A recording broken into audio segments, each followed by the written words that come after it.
Going around, we've seen significant investment in infrastructure in the technical vocational education subsector.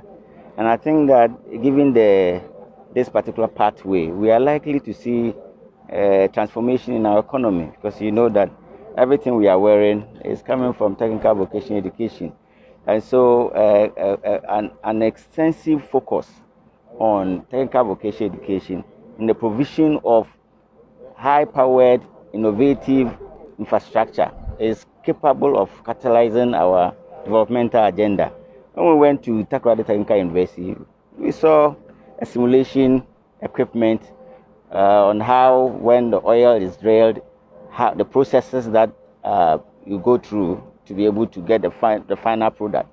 And so the people who are being trained are having direct access of what will happen if they find themselves on the job market. So that clearly shows that we're actually linking the skills that we're developing into the outside world skills that are required. And that's very, very encouraging and remarkable. All the places that we have gone, you see that there's massive investment, massive infrastructure. You see the commitment of the government in ensuring that technical vocational education takes its rightful place. Now, obviously, if we can look at our historical antecedents, clearly you see that previously people with high grades, high qualifying grades, were the people who were encouraged to do technical vocational education.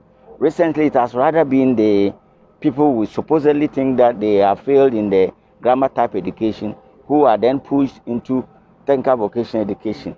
And I think that with the kind of investment and the kind of infrastructure there, you need people who are really critical thinkers to be able to operate the machines that are there and to be able to develop the skills that are required to operate those machines.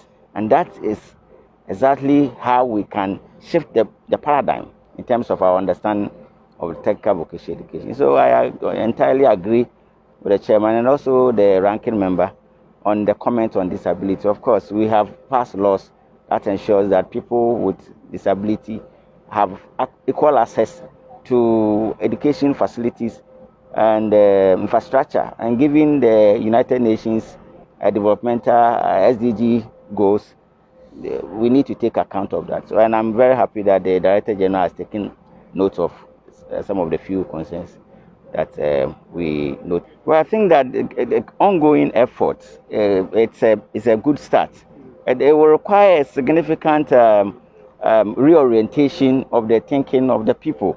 When TVET are located in schools that are not supposedly privileged schools, the challenge is that the child doesn't want to go to those schools. They want to go to just quote in front of them because it has a name. They don't want to go to a certain school because it doesn't have that cloud or prestige. It is because of the structure of our system where in some instances TVET are located outside of the grammar type. But if we look at how across the world, how TVET are positioned, they are positioned such that they enjoy parity of esteem with the grammar type. And that's exactly what we are doing. And I think that the programs that the commission, and one of the great interventions has been the introduction of the TVET service, an analogous institution to the Ghana Education Service, that will ensure that the TVET provision at the pre-tertiary level are properly coordinated. And then at the tertiary level to amalgamation of COVET and NAPTES to form the Commission for TVET, to be able to, provide strategic direction to improving TVET services. And I think, so these are some of the interventions that will inure to reorienting the perception that TVET are for the failures, and to ensure that people now begin to have a keen interest. And I think that we are on the right path. But we need to encourage our parents. Our parents need to encourage their children that today's world is looking for people who have skills, who have competencies, have specific competencies that they can demonstrate, and not people who can regurgitate information and cannot apply the knowledge to their everyday context. And if we want people who can demonstrate competency, then the pathway is the TVET.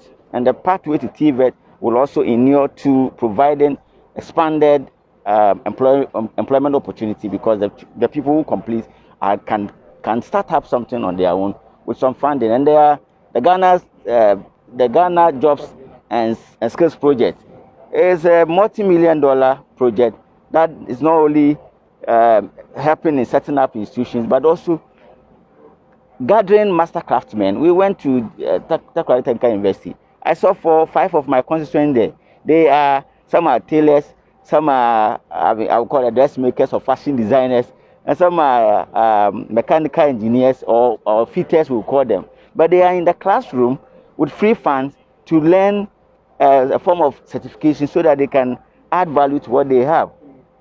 And such projects are actually going to help people to show more interest in TVET.